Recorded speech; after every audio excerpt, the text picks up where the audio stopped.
ഞാൻ നിൽക്കുന്നത് ബെയിലി പാലത്തിന് മുകളിൽ ആണ്. എന്നോടൊപ്പം മേജർ ജനറൽ ശ്രീ വി.ടി. മാത്യു ചേരുന്നുണ്ട്. സാർ, എന്തായാലും വലിയൊരു കൺഗ്രാജുലേഷൻ. എത്രയും പെട്ടെന്ന് ബെയിലി പാലം നിർമ്മിക്കാൻ സാധിച്ചു.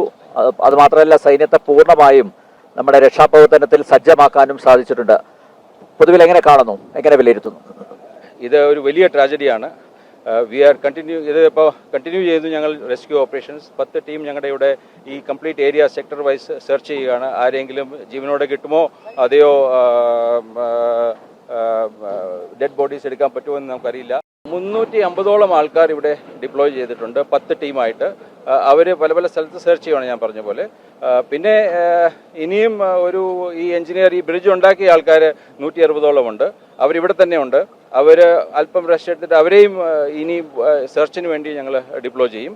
അങ്ങനെ ഏകദേശം 13-14 ടീം ഇവിടെ എല്ലായിടത്തും സെർച്ച് ചെയ്യും. 500ഓളം ഞങ്ങളുടെ ആൾക്കാർ ഇപ്പോഴിവിടെ ഉണ്ട്.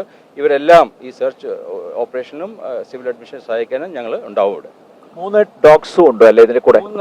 3 സ്നിഫർ ഡോഗ്സ് ഉണ്ട് ആർമിയുടെ, അതിവിടെ ഉപയോഗിക്കുന്നുണ്ട്. ഇതില് ആർമിയുടെ ഒരു ഫൈൻഡിങ് എന്താണ് പൊതുവിൽ? ഇനി എത്ര ഡെഡ് ബോഡീസ് കണ്ടെത്താൻ ഉണ്ട്, എത്ര പേര് മിസ്സിംഗ് ഉണ്ട്? മാത്രമല്ല, ആരെങ്കിലും എലൈവായിട്ട് ഇപ്പോഴും ഉണ്ടാവുമെന്ന് കരുതുന്നുണ്ടോ? ഞങ്ങളുടെ പ്രതീക്ഷ ആരെങ്കിലും എലൈവായിട്ട് ഉണ്ടാകട്ടെ എന്നാണ് പ്രാർത്ഥന. അതാതെ ഒന്നും പറയാനാകില്ല. എവിടെയെങ്കിലും ആരെങ്കിലും കുടുങ്ങി കിടക്കുന്നുണ്ടെങ്കിൽ ഞങ്ങൾ അവരെ രക്ഷിക്കും സാധിക്കുമെങ്കിൽ. എല്ലായിടത്തും നമ്മുടെ ആൾക്കാരുണ്ട്. അതല്ലെങ്കിൽ എത്ര പേരുണ്ട്, നമ്പേഴ്സ് എത്രയാണെന്ന് പറയാൻ ഇപ്പോൾ ഈ സമയത്ത് ബുദ്ധിമുട്ടാണ്. അതുമല്ല, അതിൻ്റെ ലിസ്റ്റ് സിവിൽ അഡ്മിനിസ്ട്രേഷൻ്റെ അടുത്താണ്, അവരാണത് കമ്പൈൽ ചെയ്യുന്നത്. ഞങ്ങളായിട്ട് ആർമിയായിട്ട് 120ഓളം ഡെഡ് ബോഡി ഇവിടുന്ന് എടുത്തു കഴിഞ്ഞു ഇതുവരേക്കും. ഇനിയും പലരും മണ്ണിനടിയിലുണ്ടെന്നാണ് ഞങ്ങളുടെ വിശ്വാസം. അത് ഞങ്ങൾ സെർച്ച് ചെയ്തുകൊണ്ടിരിക്കും. താങ്കൾ ഇതുപോലുള്ള ഒരുപാട് ഓപ്പറേഷൻസിൽ, പ്രത്യേകിച്ച് ഇവാക്വേഷൻ ഓപ്പറേഷനിലൊക്കെ പങ്കെടുത്ത ഒരാളാണ്. പൊതുവിൽ ഈ മുണ്ടക്കായി ഡിസാസ്റ്ററിനെ എങ്ങനെയാണ് താങ്കൾ നോക്കിക്കാണുന്നത്? ഇതൊരു എക്സ്റ്റെൻസീവ്, വളരെ ട്രാജിക് ആയിട്ടും വളരെ മാസീവായിട്ടുള്ള ഒരു അപകടമാണ്. ഒരു നാച്ചുറൽ ഡിസാസ്റ്ററാണ്. ഇതുപോലെയുള്ള ഡിസാസ്റ്റർ വളരെ കുറച്ചേ ഞങ്ങൾക്ക് കാണാൻ കഴിഞ്ഞിട്ടുള്ളൂ. ഈയിടെ ഉണ്ടായ ഒരു ഏറ്റവും വലിയ ദുരന്തമായിട്ട് ഞങ്ങൾ ഇതിനെ കാണുന്നു. അതുപോലെ തന്നെ യുദ്ധകാലാടിസ്ഥാനത്തിൽ എല്ലായിടത്തുനിന്നും മൊബിലൈസ് ചെയ്തു.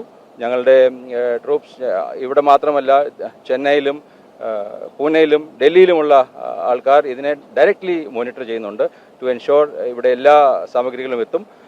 സപ്പോർട്ട് എല്ലാം നമ്മൾ സ്റ്റേറ്റ് ഗവൺമെന്റിന് കൊടുക്കും. മുണ്ടക്കൈ എന്ന് പറയുന്ന ഒരു ഗ്രാമം അത് ഇല്ലാതായിരിക്കുകയാണ് ഇപ്പോൾ. അപ്പോൾ അതിൻ്റെ ഒരു പുനർനിർമ്മാണ സാധ്യമാണ്. ഇവിടെയല്ല, ആ പേരിൽ വേറെ എവിടെയെങ്കിലും ഒരു ക്രിയേറ്റ് ചെയ്യാൻ അതിനും ആർമിയുടെ സഹായം ഒരുപക്ഷെ അനിവാര്യമായി വന്നേക്കാം. ഇത് കംപ്ലീറ്റ്ലി സ്റ്റേറ്റ് ഗവൺമെന്റിന്റെ കീഴിലുള്ളതാണ്. ഇന്നലെ ചീഫ് മിനിസ്റ്റർ ക്യാബിനറ്റ് മീറ്റിംഗിലും ഓൾ പാർട്ടി മീറ്റിംഗിലും അതിനെപ്പറ്റി സംസാരിച്ചത്. ഞങ്ങൾ ആർമി അല്ല അതിനെപ്പറ്റി പറയുന്ന ആൾക്കാർ, അത് സ്റ്റേറ്റ് ഗവൺമെന്റാണ് അതിന് പ്രതികരണം തരേണ്ടത്. അവരെന്താണെന്ന് വെച്ചാൽ ചെയ്യുന്നത്, അവരുടെ നല്ല കാര്യങ്ങൾ ചെയ്യുമെന്ന് ഞങ്ങൾ പ്രതീക്ഷിക്കുന്നു. ഒരിക്കൽ കൂടി ജനം ടിവിയുടെയും അതുപോലെ ജനം ടി വി പ്രേക്ഷകരുടെയും വലിയ വലിയ അഭിവാദ്യങ്ങൾ, അതുപോലെ അഭിനന്ദനങ്ങൾ. ഇത്രയും പെട്ടെന്ന് ഇങ്ങനെ ഒരു പാലം പണിതു, ഇവിടെ യാത്ര സുഗമമാക്കി. Thank you very much and big salute. Thank you, sir.